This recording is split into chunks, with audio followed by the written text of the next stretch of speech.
तो हेलो दोस्तों, स्वागत है आपका एक बार और। देखिए, कॉन्स्टिट्यूशन कर रहे थे, ठीक है। तो कॉन्स्टिट्यूशन का फोर्थ पार्ट जो है हम करेंगे इसमें। तो चलिए बताइए, फोर्थ पार्ट देखिए, directive principle of state policy है। जी हाँ, डीपीएसपी के नाम से फेमस है।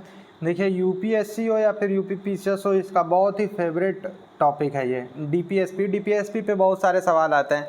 दो चार कॉमन चीज़ें जो आप जानते होंगे डीपीएसपी के बारे में, कि कोर्ट ऑफ लॉ में जो है इन्फोर्सेबल नहीं होता है, और ये जो है स्टेट पे ऑब्लिगेशन है। देखिए, दो चीज़ में बड़ी कन्फ्यूजन होती है, तो हम आपको अभी समझा दे रहे हैं। डीपीएसपी जो होता है, directive principle of state policy, ये देखिए, ये स्टेट पे ऑब्लिगेशन है, ठीक है, सिटीजन के लिए। और एक होता है फंडामेंटल ड्यूटी। तो फंडामेंटल ड्यूटी सिटीजन पे ऑब्लिगेशन है, स्टेट के लिए, ठीक है। एक में डीपीएसपी में ये बताया जाता है कि स्टेट को कैसे काम करना चाहिए, ठीक है, सिटीजन के हित में। और दूसरा जो है फंडामेंटल ड्यूटी, उसमें यह बताया जाता है कि इन मतलब जो सिटीजन है उसको कैसे काम करना चाहिए स्टेट के हित में।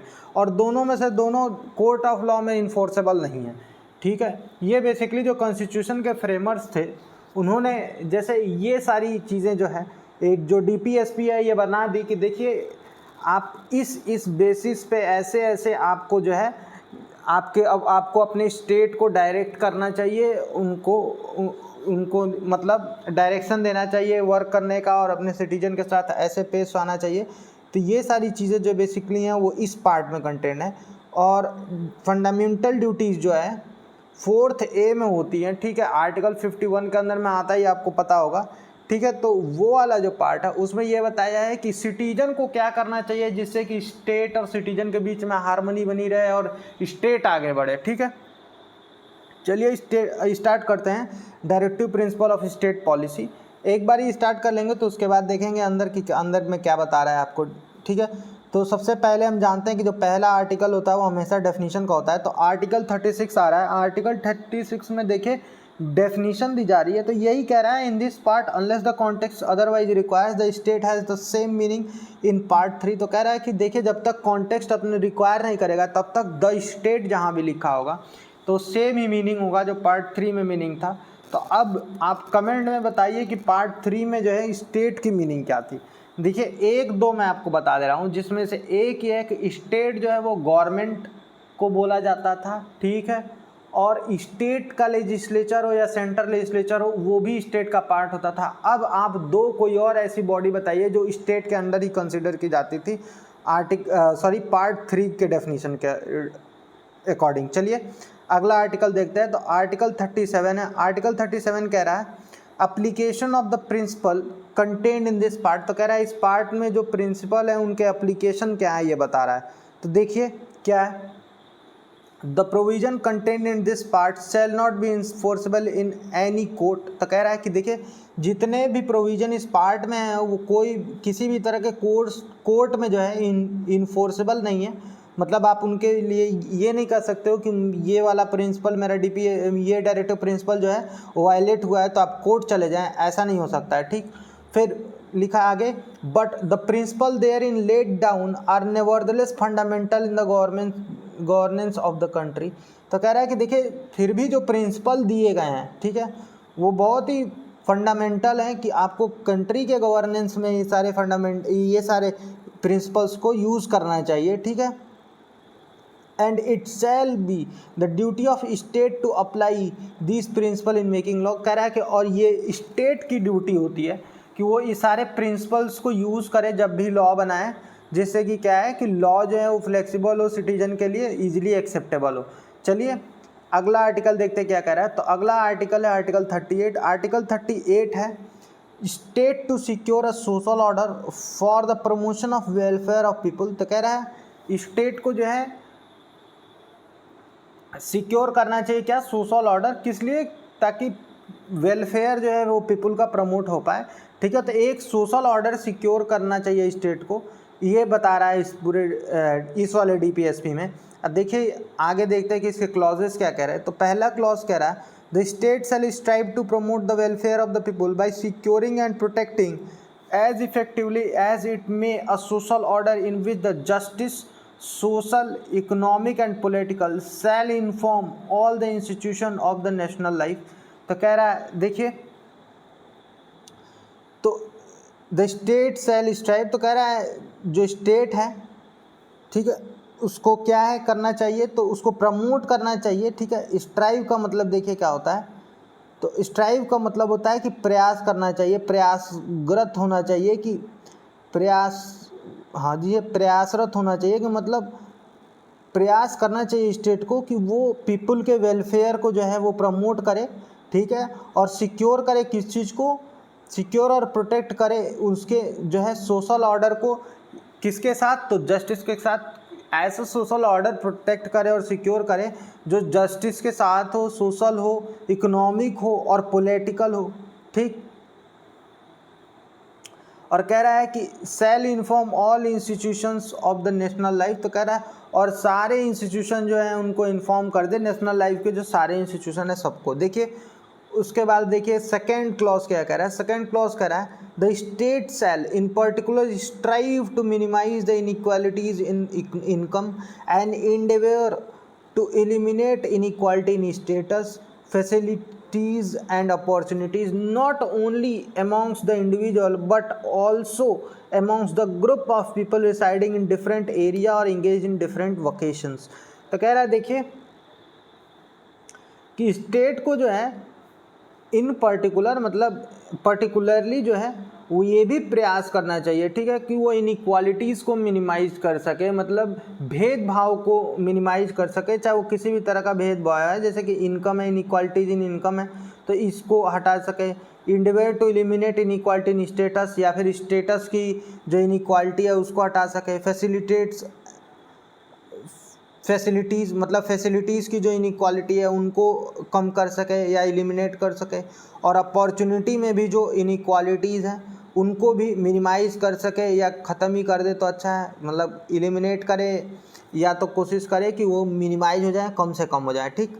Not only amongst the individual, कह रहा है कि सिर्फ और ये सिर्फ जो है इंडिविजुअल के बीच में नहीं, ऐसा नहीं कि सिर्फ इंडिविजुअल के बीच में, बल्कि ऐसे ग्रुप्स के बीच में भी जो डिफरेंट एरिया में काम कर रहे हैं और डिफरेंट वोकेशंस में इन्वॉल्व हैं, मतलब डिफरेंट बिजनेसेस में या फिर डिफरेंट कार्य प्रणाली में जो है इन्वॉल्व हैं, तो उनके बीच में भी जो है इनइक्वालिटीज़ को मिनिमाइज़ करें, ठीक है। आइए अगला आर्टिकल देखते हैं क्या है। अगला आर्टिकल है आर्टिकल 39। तो आर्टिकल 39 क्या कह रहा है, आर्टिकल 39 कह रहा है certain principle of the policy to be followed by the state, कह रहा है सर्टेन प्रिंसिपल है, ठीक है, पॉलिसी के जो कुछ प्रिंसिपल हैं जिनको जो है स्टेट को फॉलो करना चाहिए। तो देखिए कौन कौन से प्रिंसिपल हैं। तो कह रहा है the state shell in particular direct it's policy toward securing, तो कह रहा है स्टेट को जो है, ठीक है, अपनी पॉलिसी को किस तरफ जो है डायरेक्ट करना चाहिए, किस तरफ जो है अपनी पॉलिसी को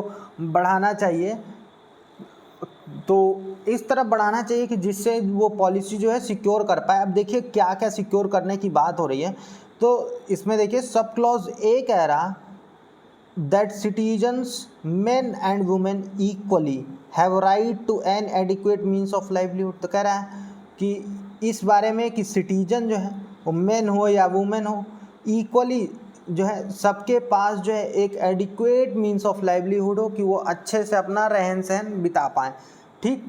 बी सब क्लॉज देखिए, बी सब क्लॉज कह रहा है that the ownership and control of the material resources of the community are also distributed as best to subserve the common good, तो कह रहा है कि और जो है ओनरशिप है या कंट्रोल है मटेरियल रिसोर्सेज का, ठीक है, वो किसी भी कम्युनिटी में, ठीक है, इस तरह से डिस्ट्रीब्यूट होनी चाहिए कि जो है सबका जो है, सबका छोटे से छोटे लोग हैं तो या बड़े से बड़े लोग हैं, सबका जो है कॉमन गुड सर्व हो पाए, ठीक है। इसके लिए जो है स्टेट को अपना बेस्ट ट्राई करना चाहिए। सब क्लॉज सी देखिएगा कह रहा है, सब क्लॉज सी कह रहा है that the operation of the economic system does not result in the concentration of wealth and means of production to the common detriment, तो कह रहा है कि जो इकोनॉमिक सिस्टम का जो ऑपरेशन है,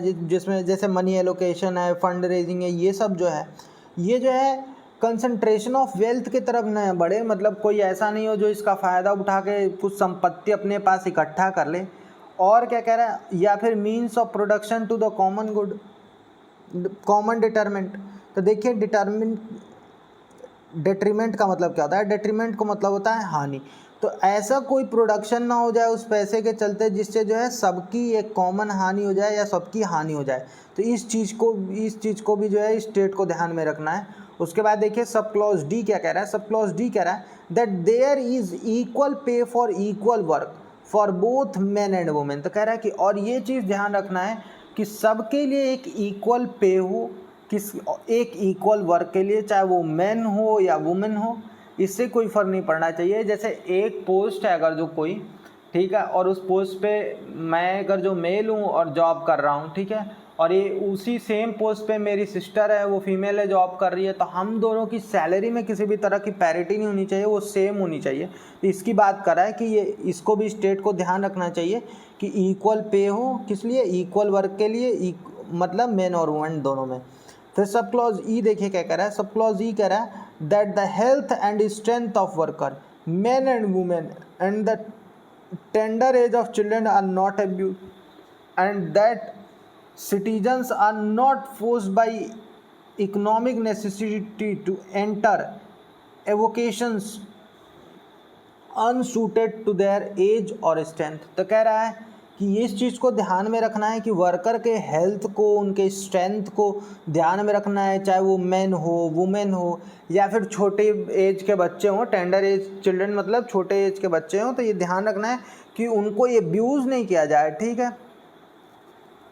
तो किस बेसिस पे अब्यूज़ किया जा सकता है, देखिए बेसिक बेसिस यही है अब्यूज़ करने का, किसी के पास पैसा नहीं रहेगा तो वो कोई भी काम करेगा।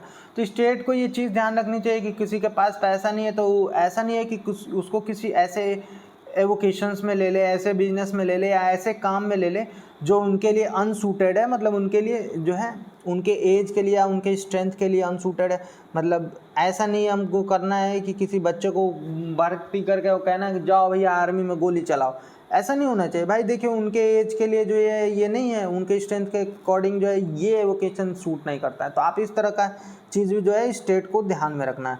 फिर देखिए सब क्लॉज एफ क्या कह रहा है, सब क्लॉज एफ कह रहा है that children are given opportunities and facilities to develop in a healthy manner and in conditions of freedom and dignity, and that childhood and youth are protected against the exploitation and against moral and material abandonment। तो देखिए कह रहा है कि children's को जो है हमको अपॉर्चुनिटी देनी है, ठीक है, और क्या फैसिलिटी देनी है, क्यों, क्योंकि जैसे जो चिल्ड्रन है वो एक हेल्दी मैनर में जो है डेवलप हो सकें, ठीक है, हेल्दी मैनर में, ये फ्रीडम वाले कंडीशन में रहें, फ्रीली रहें, ठीक है, डिग्निटी रहे उनकी, ठीक है, जिसके चलते क्या होगा कि उनका चाइल्डहुड है या फिर उनका यूथ है वो प्रोटेक्टेड रहे, ठीक है, कि उनको ऐसा ना हो कि उनका चाइल्डहुड में कोई उनको एक्सप्लॉइट कर दे या फिर यूथ एज में उनको कोई एक्सप्लॉइट कर दे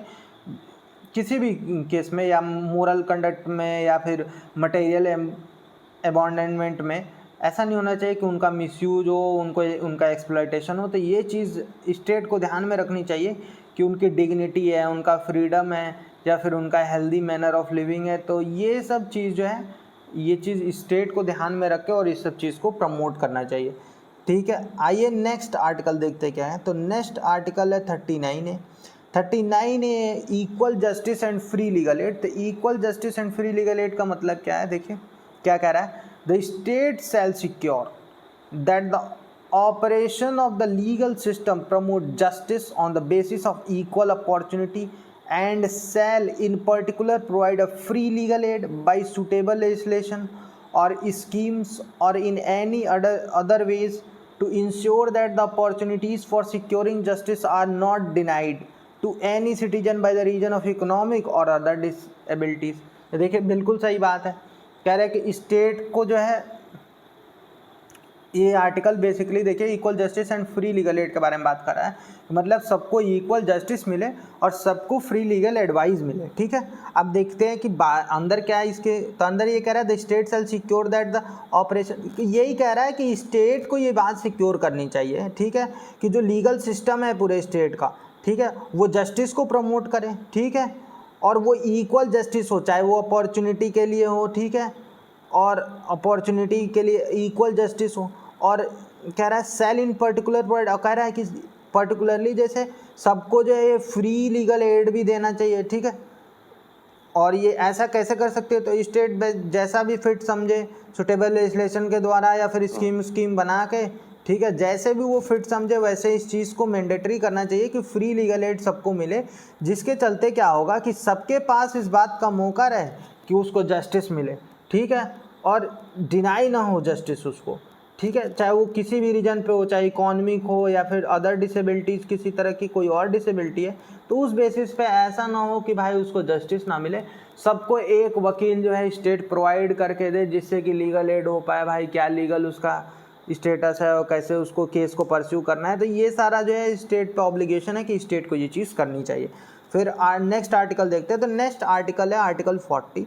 आर्टिकल 40 क्या कह रहा है, आर्टिकल 40 कह रहा है ऑर्गेनाइजेशन ऑफ विलेज पंचायत, कह रहा है विलेज पंचायत का ऑर्गेनाइजेशन है।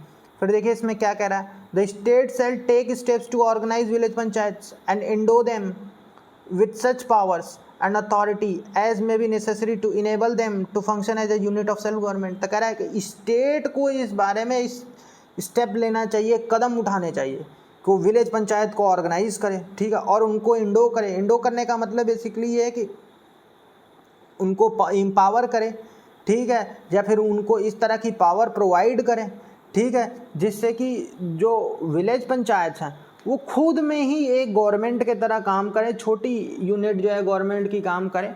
आप बेसिकली अगर जो देखना चाहें, ध्यान से अगर जो देखें तो आपको एक चीज़ समझ में आएगी कि कोई भी अगर जो टिपिकल आप गांव उठाएंगे, ठीक है, तो उस गांव का एक सरपंच होता है। देखिए अलग अलग जगह पे अलग अलग नाम है, कहीं सरपंच होता है, कहीं प्रधान कहते हैं उसको, कहीं मुखिया कहते हैं, ठीक है, तो इस पर हम ध्यान नहीं देंगे। आप बस समझिए एक गांव का सरपंच होता है जो सबसे ऊपर होता है, ठीक है, फिर उसके अंडर में कुछ मेंबर्स होते हैं जिनको वार्ड मेंबर्स कहते हैं, ठीक है।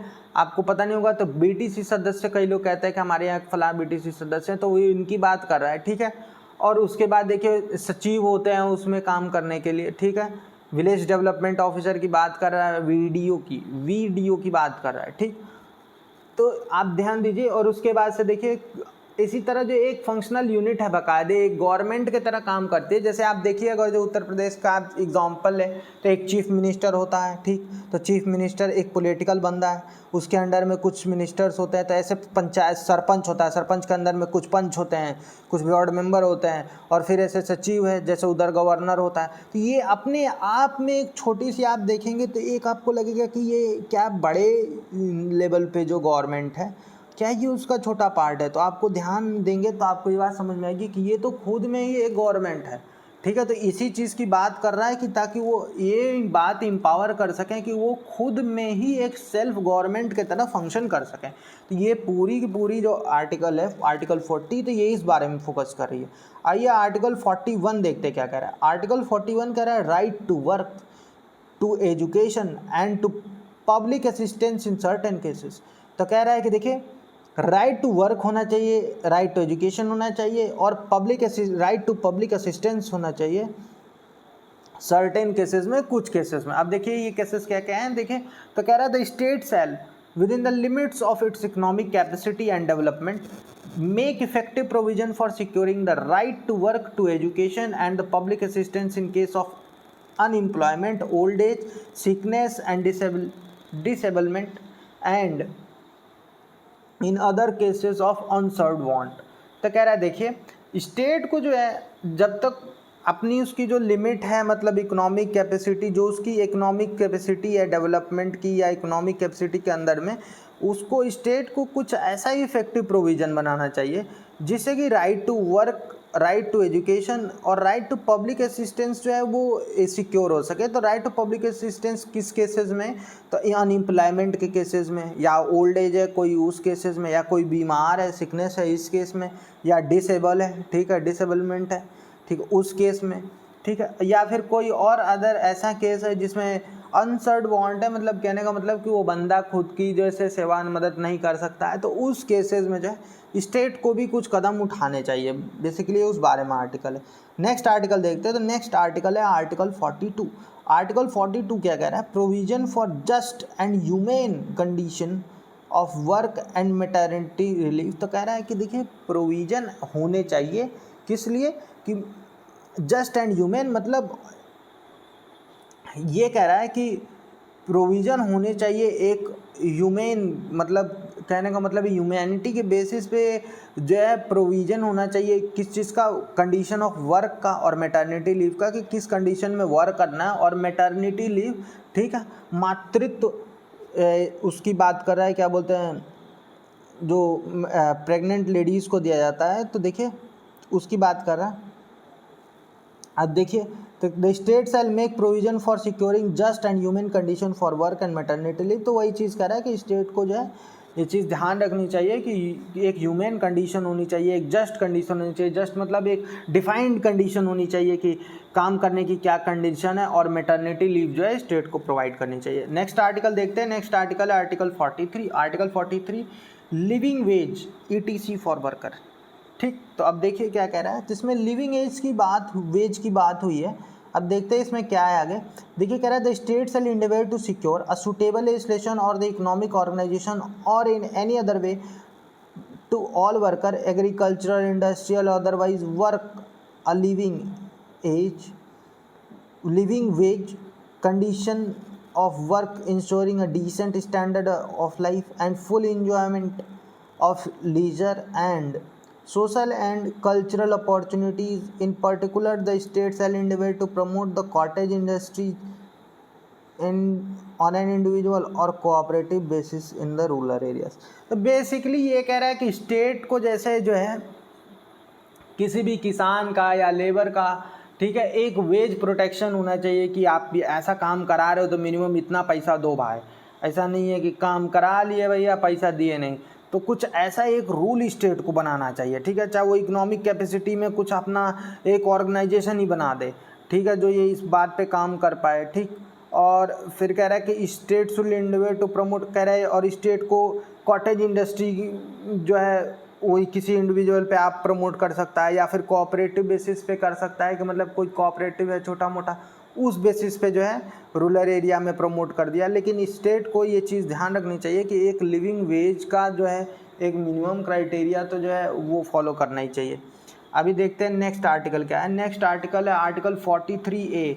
Article 43A participation of worker in the management of industries. तो कह रहा है वर्कर का कितना पार्टिसिपेशन होना चाहिए किसी भी इंडस्ट्री के मैनेजमेंट में, इस बारे में जो है इस आर्टिकल में लिखा है। तो इसे ये आर्टिकल कह रहा है the state shall take steps by suitable legislation or in any other way to secure the participation of worker in the management of undertakings, establishment or the other organization engaged in any industry। तो कह रहा है कि state को जैसे कुछ कदम उठाने चाहिए, ठीक है, वो किस तरह उठा सकता है, या तो कोई सुटेबल लेजिस्लेशन है या फिर कोई भी अदर तरीका जो उसको लिखता है लॉ या ऑर्डर कुछ ऐसा बनाए, ठीक है, कोई ऐसा मेमोरेंडम ऑफ अंडरस्टैंडिंग टाइप का कुछ बनाए, ठीक है, जिससे वर्कर का पार्टिसिपेशन हो पाए किस चीज़ में, तो मैनेजमेंट में, किसी भी इंडस्ट्री के मैनेजमेंट में जो है उनका हो पाए।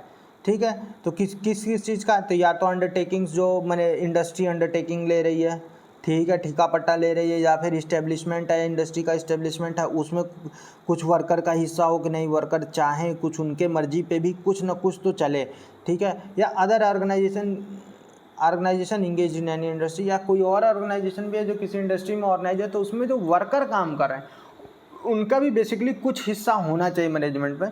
और ये चीज़ स्टेट को सिक्योर करनी चाहिए, स्टेट को ध्यान देना चाहिए कि वो कैसे करती है। इसके लिए स्टेट जो है कोई सुटेबल लेजिस्लेशन भी बना सकती है, किसी और तरह का हथकंडा ले सकती है, जैसे कि कोई ऑर्डर पास कर देना, मेमोरेंडम ऑफ अंडरस्टैंडिंग बना देना, बाई लॉ बना देना। तो स्टेट के पास देखिए बहुत सारे इंस्ट्रूमेंट है ये काम करने के। देखिए अब अगला आर्टिकल देखते हैं क्या है। तो अगला आर्टिकल है 43B। 43B क्या कह रहा है, प्रमोशन ऑफ कोऑपरेटिव सोसाइटीज़। तो प्रमोशन ऑफ कोऑपरेटिव सोसाइटीज़ में क्या कह रहा है, the state shall endeavour to promote voluntary information, autonomous functioning, democratic control and professional management of the cooperative society. तो कह रहा है स्टेट को भाई प्रमोट करना चाहिए क्या, वॉलंटरी फॉर्मेशन, मतलब कोई भी इसको कुछ लोग मिलके अपना फॉर्म कर पाएँ, ठीक, ऑटोनोमस फंक्शनिंग मतलब खुद की फंक्शनिंग वो खुद कर पाए, डेमोक्रेटिक कंट्रोल और उसका एक डेमोक्रेटिक कंट्रोल और लोग वोटिंग के द्वारा अपना हेड वगैरह चुन सकें, ठीक है, उसका जो भी सेक्रेटरी वगैरह है वो चुन सकें, ठीक है। और फिर कह रहा है प्रोफेशनल मैनेजमेंट, और उसका एक प्रोफेशनल मैनेजमेंट हो कोऑपरेटिव सोसाइटीज़ का, इस बारे में बात करा है, ठीक। अगला देखते क्या है, अगला है 44th आर्टिकल। 44th आर्टिकल कह रहा है uniform civil code for the citizen. तो सिटीजन्स के लिए देखिए यूनिफॉर्म सिविल कोड दे, ठीक है। The state shall endeavour to secure for citizens a uniform civil code throughout the territory of India. तो कह रहा है कि स्टेट को कोशिश करनी चाहिए कि एक जो है यूनिफॉर्म सिविल कोड को वो सिक्योर कर ले पूरे इंडियन टेरिटरी के लिए। देखिए यूनिफॉर्म सिविल कोड का बेसिकली मतलब ये है कि जो रूल उत्तर प्रदेश में है सेम टू सेम वही रूल जो है हरियाणा में, और वही रूल तमिलनाडु में, वही रूल जम्मू एंड कश्मीर में। तो जितनी भी टेरिटरी ऑफ इंडिया के अंडर में जो भी इंक्लूडिंग स्टेट्स हैं, तो वहाँ पे जो है सबके लिए एक रूल हो, एक कोड हो, तो उसको कहेंगे हम यूनिफॉर्म सिविल कोड। तो ये कह रहा है इस आर्टिकल में कि स्टेट को जो है इस यूनिफॉर्म सिविल कोड को पाने के लिए, यूनिफॉर्म सिविल कोड को इन्फोर्स करने के लिए कुछ ना कुछ करना चाहिए, ठीक। अगला देखते क्या है, अगला है 45th आर्टिकल। 45th आर्टिकल कह रहा है provision for early childhood care and education to children below the age of 6 years।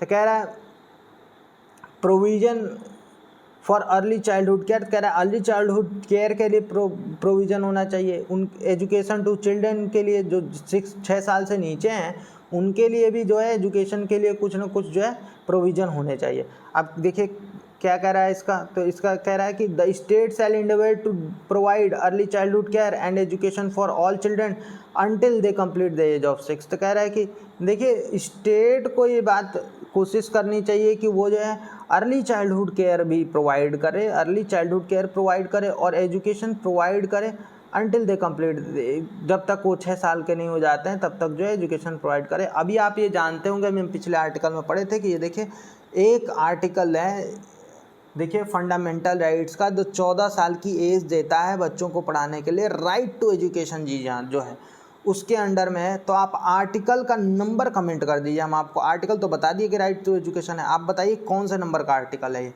चलिए नेक्स्ट देखते हैं, नेक्स्ट है 46th आर्टिकल है। 46 आर्टिकल में क्या कह रहा है promotion of educational and economic interest of schedule caste, schedule tribes and other work session. तो कह रहा है कि देखिए इसमें प्रमोशन की बात कर रहा है, किस लिए, एजुकेशनल या इकोनॉमिक इंटरेस्ट जो है किस चीज़ किसके, तो शेड्यूल कास्ट के जो लोग हैं, शेड्यूल ट्राइब के जो लोग हैं, या अदर वीकर सेक्शन के जो लोग हैं, ठीक है, तो उनके एजुकेशनल और इकोनॉमिक इंटरेस्ट के प्रमोशन के बारे में बात कर रहा है। देखते हैं इसमें क्या दिया है, तो ये कह रहा है the state shall promote with special care to educational and economic interest of the weaker section of the people and in particular of the schedule caste and the schedule tribes and shall protect them from social injustice and all form of exploitation. देखिए वही कह रहा है कि state को जो है promote करना चाहिए स्पेशल केयर, एक स्पेशल केयर प्रमोट करना चाहिए, किस लिए, तो एजुकेशनल और इकोनॉमिक इंटरेस्ट किसके लिए, तो वीकर सेक्शन जो भी है इंडिया के, जितने भी पीपल वीकर सेक्शन से बिलोंग करते हैं, तो उनके एजुकेशनल और इकोनॉमिक इंटरेस्ट के लिए जो है स्पेशल केयर जो है एक स्टेट को प्रमोट करना चाहिए, खासकर से जो है शेड्यूल कास्ट या शेड्यूल ट्राइब और शेड्यूल ट्राइब के लोगों के लिए, जिससे क्या होगा कि उनकी जो है सोशल इनजस्टिस जो है उसको प्रोटेक्शन मिल सके, कि किसी भी तरह की इनजस्टिस ना हो उनके साथ, या ऑल फॉर्म ऑफ एक्सप्लॉयटेशन की बात करें कि किसी भी तरह की एक्सप्लॉयटेशन भी ना हो। चलिए नेक्स्ट आर्टिकल देखते हैं, तो नेक्स्ट आर्टिकल है 47। नेक्स्ट आर्टिकल कह रहा है, देखिए 47 क्या कह रहा है, तो कह रहा है duty of the state to raise the level of nutrition and the standard of living and improve the public health. तो देखिए कितना अच्छा आर्टिकल है, ये कह रहा है कि ये स्टेट की ड्यूटी है कि वो लेवल ऑफ न्यूट्रिशन के लेवल को बढ़ा दे, स्टैंडर्ड ऑफ लिविंग, ठीक है, रहन सहन का तरीका बढ़ा दे, ठीक, और क्या कह रहा है इम्प्रूव पब्लिक हेल्थ, और पब्लिक हेल्थ को इम्प्रूव कर दे। आइए देखते हैं इसके अंदर क्या है, इसके अंदर है the state shall regard the rising of the level of the nutrition and the standard of living for its people and the improvement of public health as among its primary duties. In particular, the state shall endeavour to bring out prohibition of the consumption except for the medical purpose of the intoxicating drinks of the drugs which are injurious to health। तो देखिए basically वही कह रहा है कि state को जो है लिविंग का जो है पीपल के लिविंग के स्टैंडर्ड को एक लेवल देना चाहिए, एक लेवल ऑफ न्यूट्रिशन होना चाहिए, ठीक है, और पब्लिक हेल्थ को इम्प्रूवमेंट की तरफ जो है ध्यान देना चाहिए, और ये स्टेट की प्राइमरी ड्यूटीज़ होनी चाहिए, मतलब पहला काम स्टेट का ये होना चाहिए। फिर कह रहा है स्टेट को ये भी कोशिश करनी चाहिए कि जो है किसी भी तरह का जो है इंटॉक्सिकेटिंग अगर जो ड्रिंक है तो उनका प्रोहिबिशन हो, उनका यूज ना हो, जो ड्रिंक हेल्थ के लिए इंजूरियस है, जैसे कि अल्कोहल वगैरह की बात कर रहा है, आप एग्जांपल के तौर पे ऐसे समझ सकते हैं। देखिए ये कह रहा है कि सिर्फ मेडिसिनल पर्पज़ के लिए यूज़ हो और अदर पर्पज़ के लिए यूज़ ना हो। नेक्स्ट आर्टिकल देखते हैं। नेक्स्ट आर्टिकल है आर्टिकल 48 क्या कह रहा है? Organisation of agriculture and animal husbandry. तो एग्रीकल्चर और एनिमल हस्बेंड्री के ऑर्गेनाइजेशन की बात कर रहा है। आइए देखते क्या है। कह रहा है the state shall endeavour to organise the agriculture and animal husbandry on the modern and scientific lines and shall in particular take steps for preserving and improving the breeds and prohibiting the slaughter of cows and calves and other milch and draught cattle। तो कह रहा है कि देखिए state को जो है ये बात कोशिश करनी चाहिए कि वो ऑर्गेनाइज करे एग्रीकल्चर, ठीक है, और एनिमल हस्बेंड्री को जो है एक बाकायदा एक ऑर्गेनाइज करे, उनका एक तरीका बनाए कि कैसे वो काम करेंगे। तो वो किस बेसिस पे हो सकता है? तो मॉडर्न और साइंटिफिक लाइन्स पे हो सकता है। मॉडर्न जो तरीके हैं उनको अपनाए और एक साइंटिफिक लाइन होनी चाहिए कि उसको कैसे काम करना है। और कह रहा है कि उसको और स्टेट को कुछ स्टेप्स लेने चाहिए, किस लिए? कि वो प्रिजर्व कर पाए किस चीज़ को, इम्प्रूविंग ब्रीड्स को प्रिजर्व करे उनको, और उनकी ब्रीड को भी इम्प्रूव करे। जैसे कि कोई गाय है तो कम दूध दे रही है तो कोशिश करे कोई ऐसी ब्रीड उसमें इंट्रोड्यूस करे जो ज़्यादा दूध वगैरह दे, इस तरह का, और हेल्थ इश्यूज उसके अंदर कम हो, ये सारी चीज़ें। प्रोहिबिशन ऑफ स्लॉटर तो कह रहा है ये ध्यान देना है कि किसी गाय को काट उठ ना दिया जाए, स्लॉटर ना किया जाए, ठीक है। तो चाहे वो काऊ हो, गाय है, या फिर काव्स हैं, बछड़े हैं, ठीक है, या अदर मिल्च है, या किसी और इस तरह की जो है भैंस वगैरह, ठीक है, समझिए ऐसे, या नील गाय हो गई, ठीक। और ड्रॉट कैटल, और ऐसे कैटल जो ड्रॉट कैटल है, ड्रॉट कैटल का बेसिकली मतलब है जिनकी जनसंख्या बहुत कम है या एंडेमिक है किसी भी एक रीजन के लिए, ठीक है। इस तरह के जो है इनके जो है स्लॉटर को प्रोहिबिट करें। नेक्स्ट आर्टिकल देखिए। नेक्स्ट आर्टिकल है 48 क्या कह रहा है? Protection and improvement of environment and safeguarding of the forest and wildlife. तो ये प्रोटेक्शन और इम्प्रूवमेंट की बात कर रहा है, किसकी? तो इन्वायरमेंट की जो है प्रोटेक्शन और इम्प्रूवमेंट की बात कर रहा है, और वाइल्ड लाइफ के सेफ गार्डिंग की बात कर रहा है, ठीक। आइए देखते हैं अंदर क्या है। अंदर क्या कह रहा है? तो कह रहा है the state shall endeavour to protect and improve the environment and to safeguard the forest and wildlife of the country. तो वही कह रहा है स्टेट को जो है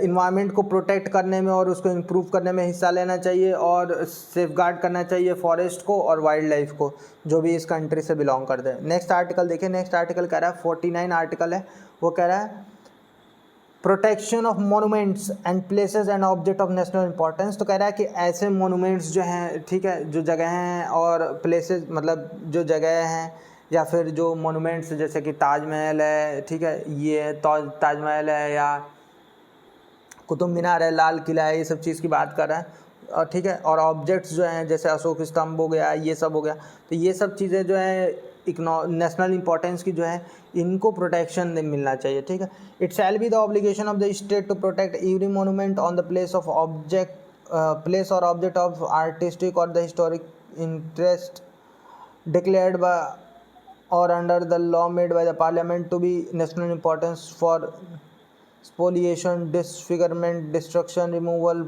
disposal or export and as the case में भी। तो वही कह रहा है कि ऐसी कोई भी चीज़ जो है, या तो मोनूमेंट हो गई, या प्लेस हो गई, या ऑब्जेक्ट्स हो गया, तो अगर जो वो नेशनल इम्पोर्टेंस का है, चाहे वो आर्टिस्टिक टाइप का हो या हिस्टोरिक इंटरेस्ट टाइप का हो, ठीक है, और पार्लियामेंट ने अपने लॉ में ऐसा लिखा है कि वो हिस्टोरिक इम्पोर्टेंट में है, तो नेशनल इंपॉर्टेंस में है, तो ऐसी चीज़ों को जो है इस एक्सप्लॉयटेशन से बचाना है हमको, उनके डिसफिगरमेंट से बचाना है, मतलब उनका शेप वगैरह चेंज होने से बचाना है, ठीक है, डिस्ट्रक्शन से बचाना है, उनको गिरने से बचाना है, रिमूवल मतलब एक जगह से दूसरी जगह हट ना जाए, इस चीज़ पे ध्यान देना है, डिस्पोजल और एक्सपोर्ट तो कह रहा है कि ये देखना है कि एक्सपोर्ट वगैरह ना हो जाए, कोई चुरा कर बेच ना दे, इस पे ध्यान देना है, और अदर भी जो भी केस अगर ऐसा कोई बनता है जिससे उस मोनूमेंट को फ़र्क पड़ता है जो नेशनल इंटरेस्ट का है, तो उसको जो है प्रोटेक्शन देना स्टेट का काम होना चाहिए। नेक्स्ट आर्टिकल देखते हैं। नेक्स्ट आर्टिकल है आर्टिकल 50। तो आर्टिकल 50 कह रहा है separation of judiciary from executive. तो कह रहा है कि इस जुडिशरी का जो है एग्जीक्यूटिव से सेपरेशन होना चाहिए। एग्जीक्यूटिव का बेसिकली मतलब लेजिस्लेचर ही होता है, जो लोग ये जो कैबिनेट मेंबर्स होते हैं तो ये एग्जीक्यूटिव का पार्ट होता है। तभी देखिए the state shall keep take steps to separate the judiciary from executive in the public services of the state. तो कह रहा है पब्लिक सर्विसेज जो स्टेट के होते हैं उसमें ये चीज़ ध्यान रखना है कि एग्जीक्यूटिव पार्ट जो है, ठीक है, वो जो है एकदम सेपरेट होना चाहिए जो है जुडिशरी के पार्ट से। मतलब कोई भी एग्जीक्यूटिव का कोई ऐसा नहीं होना चाहिए जो जुडिशरी को इन्फ्लुएंस कर दे, और ना जुडिशरी का ही ऐसा होना चाहिए जो एग्जीक्यूटिव को इन्फ्लुएंस करे। ये चीज़ ध्यान रखनी चाहिए कि ये दोनों एक सेपरेटिज्म होना चाहिए इन दोनों के बीच में, जिससे कि ये दोनों जो है अपना एक काम हार्मनी में कर पाए, खासकर से जुडिशरी, क्योंकि उसको जो है न्याय देना होता है। तो फिर ऐसा चलेगा कि अगर जो डीएम साहब की बात सुनेगा तो डीएम साहब कह दिए भैया फलाने को छोड़ दो, मत दो फांसी, और गोली मार के घूम रहा है तो छोड़ दिए, तो ऐसे तो काम नहीं चल सकता है ना।